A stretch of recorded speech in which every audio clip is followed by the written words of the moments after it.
네,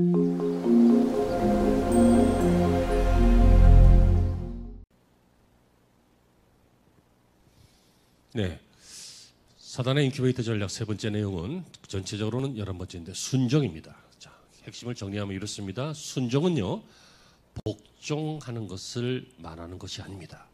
사람들은 대부분 복종하기 싫어합니다. 왜냐하면 그것은 죄의 결과입니다. 하나님께도 순종 안 하고 복종 안 하고 되들다가 쫓겨났죠.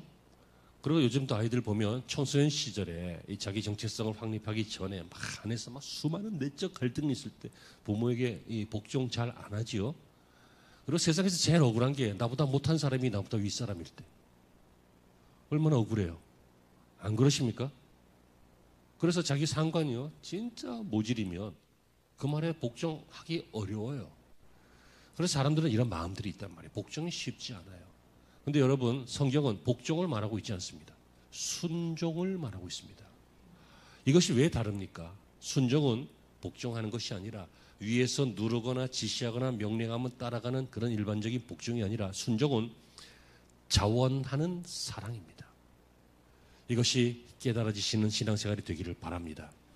그래서 이 복종은 하기 싫어도 유교적인 사상으로 해야 되고, 뭐 예절로 해야 되고, 위계질서로 해야 되고, 우리가 이 세상에 살 때는 뭐 자본주의 사상 때문에 복종하지요.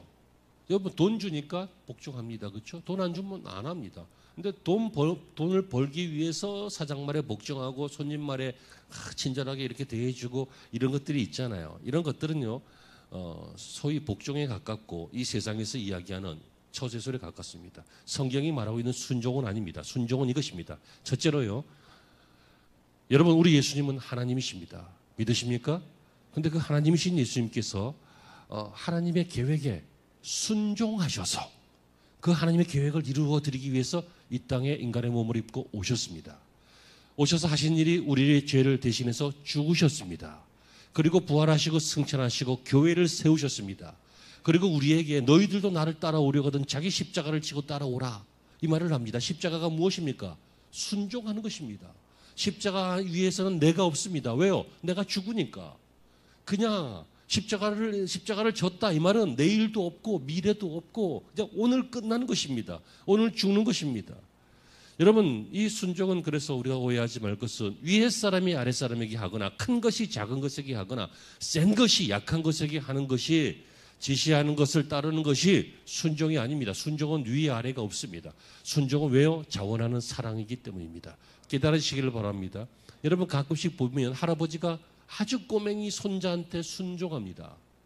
할아버지 뭐 해줘? 그러면 네 하고 가서 합니다. 누가 힘이 세요? 누가 나이가 많아요? 누가 더 인간다워요? 할아버지죠. 돈 크신 분이 얘가 순종을 해야지. 하지만 할아버지가 그 어린아이에게 순종하는 이유가 뭐예요?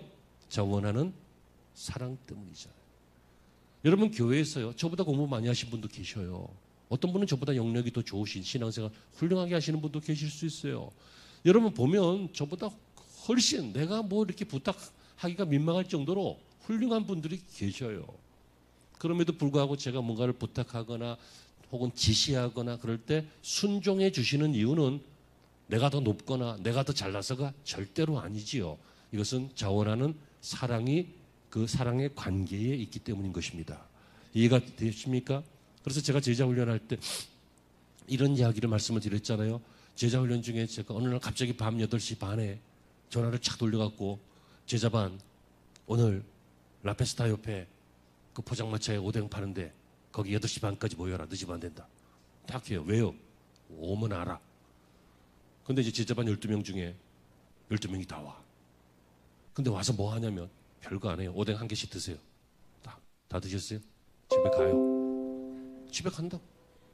그러면 어떤 사람들은 내가 지금 얼마나 바쁜데 이따가 약속도 있는데, 내가 지금 밥도 제대로 못 먹고 설거지도 못하고 나왔는데, 바로 입이 이렇게 나올 수 있지만, 그렇죠, 합리적으로 생각하면 바보짓 같지. 뭐 하려고 갑자기 날도 더운데 저녁에 모여서 오뎅 하나 먹고 집에 가라 그래. 뭐 때문에 그런다고요? 순종하는지 보려고 그러는 거예요. 여러분, 지식이 많은 것, 순종에 대해서 아는 것보다 더 중요한 것은 순종하는 거예요. 여러분, 우리가 하나님께 순종해야 된다. 신앙생활 때 순종해야 된다. 자녀들은 부모에게 순종해야 된다. 권세 앞에 순종해야 된다. 선한 뜻 앞에 순종해야 된다는 것을 아는 것보다 더 중요한 것은 그것이 훈련되어지고 하는 것인 줄로 믿습니다. 아멘이 되시기를 바랍니다.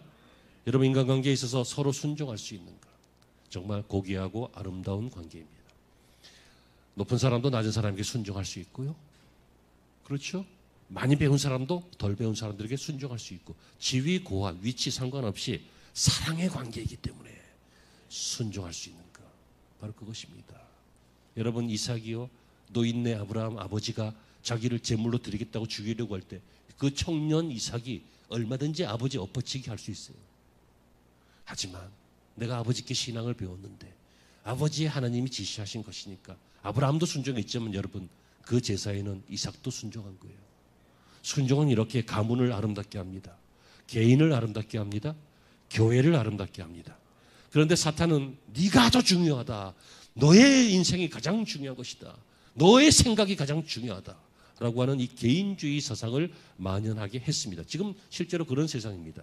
그래서 순종이 어렵습니다. 가정 속의 순종이 어렵고요. 교회 안에도 순종이 어렵습니다. 이 순종이 안 되는 사람은 어른이 아닌 것입니다. 진짜 어른은 인큐베이터에 있지 않습니다. 태어나서 성장해서 다른 인큐베이터에 있는 사람들을 돌아볼 수 있어야 돼요. 순종. 자, 정리합니다. 그러므로 보시죠. 핵심 시작. 순종은 복종이 아니라 자원하는 사랑이다. 믿으십니까? 결론 시작. 순종은 개인의 인격과 교회와 가문의 아름다운 신앙의 흔적을 남긴다.